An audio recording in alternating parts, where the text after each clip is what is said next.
खुदावंद प्रभु यीशु मसीह के जीवित नाम में सभी को प्यार भरी जय मसीह की।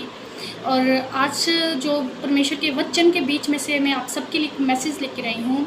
क्या आप एक पेरेंट्स हैं, आप एक बड़े भाई बहन हैं और आपको पता है आपके बच्चे गलत कर रहे हैं और वो गलत संगत में है, गलत कार्य कर रहे हैं जो यहोवा की विधियों के खिलाफ है, परमेश्वर के हुक्मों के खिलाफ है, और आप उन्हें नहीं डांटते, उनके साथ सख्ताई के साथ आप अपना डिसीज़न नहीं उन्हें देते, उन्हें नहीं समझाते, तो इसका प्रतिफल उनकी ज़िंदगियों में और आपकी ज़िंदगियों में क्या हो सकता है। हालेलुया।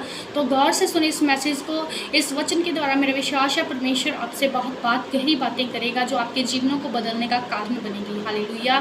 तो आइए हम परमेश्वर के वचन से पहला शमूएल में से देखते हैं, और उसके जो दूसरा अध्याय है उसी के बीच में से मैं आप सबको बताऊंगी कि जो एक परमेश्वर का दास था, एली याजक था एक। हालेलुया। एली कौन सा याजक था जिसने परमेश्वर के एक महान नबी शमूएल को मसा किया था, और वो शमूएल जो परमेश्वर का नबी था उसकी देख रेख में बड़ा था। हालेलुया।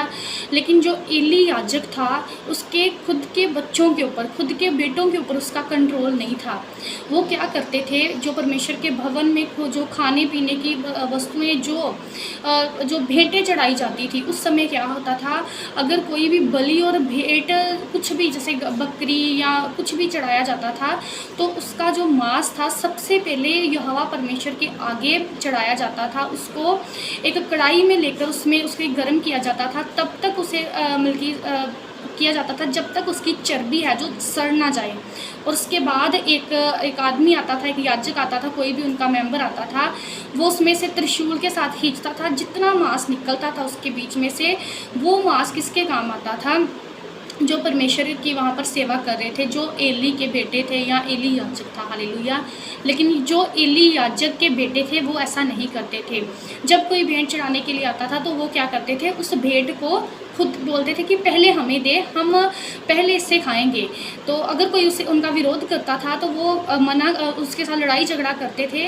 और सबसे वचन में जो लिखा है सबसे गलत बात, वो वहाँ पर जो दासियाँ थी, जो लड़कियाँ थी सेवा करती थी, उनके साथ वे व्यभिचार करते थे, गलत रिलेशन बनाते थे। हालेलुया। और वचन में बाइबल ने उन्हें शैतानी पुत्रों का नाम दिया है। और सबसे बड़ी बात कि एली याजक को ये सब पता था, उसे पता था कि उसके बेटे क्या कर रहे हैं। और वचन में लिखा, परमेश्वर ने खुद उसे कहा कि जो एली याजक को कहा, जो तेरा प्रेम है ना अपने पुत्रों के साथ, वो मुझसे बढ़कर है। तू मुझसे प्रेम कम करता है, मेरा आदर कम करता है, लेकिन अपने बेटों का आदर तू ज़्यादा करता है। इसलिए परमेश्वर ने एली के बेटों का नाश किया। ऐसा श्राप आया उनके ऊपर कि दोनों के दोनों बेटे हैं एक दिन में मारे गए। क्यों? परमेश्वर ने उसे वार्न किया था, लेकिन एली की सबसे बड़ी गलती, उसने अपने बेटे को डांटा नहीं।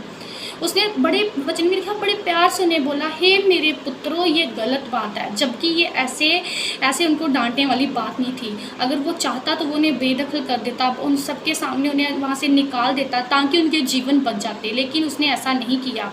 वो उनके प्रोटेक्शन में खड़ा रहा, उनसे ज़्यादा प्रेम करता रहा और सिर्फ उन्हें प्यार से कहता, ये मेरे पुत्रों ये गलत है। ये इसीलिए परमेश्वर का क्रोध आया उसके ऊपर, और परमेश्वर ने ऐसा श्राप दिया। परमेश्वर ने कहा, जो तेरी पीढ़ियाँ आगे आएंगी, कोई भी बूढ़ा होकर नहीं मरेगा, सबके सब जवानी में मरते जाएंगे। क्यों? क्योंकि उनके बेटों ने व्यभिचार किया था, परमेश्वर की आज्ञाओं को नहीं माना था। जो भेंट यहोवा के कामों के लिए आती थी, जो परमेश्वर के लिए आती थी, वो अपनी ऐश प्रस्ती के लिए गुजारते थे, और उनके पिता ने भी उन्हें कभी भी कुछ भी नहीं कहा। ये रीज़न था उसकी याजकाई का जो वंश है वो ख़त्म हो गया। अगर उसके बेटे जैसे एली चलता था वैसे चलते रहते तो वो बेटे भी ब्लेस होते, और परमेश्वर शमूएल नबी को नहीं चुनता बल्कि उसके बेटे ही याजकाई करते रहते। हालेलुया।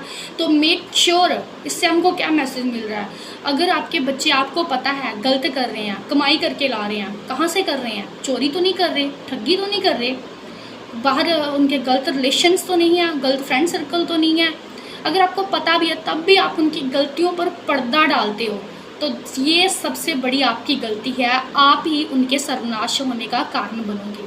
हालेलुया।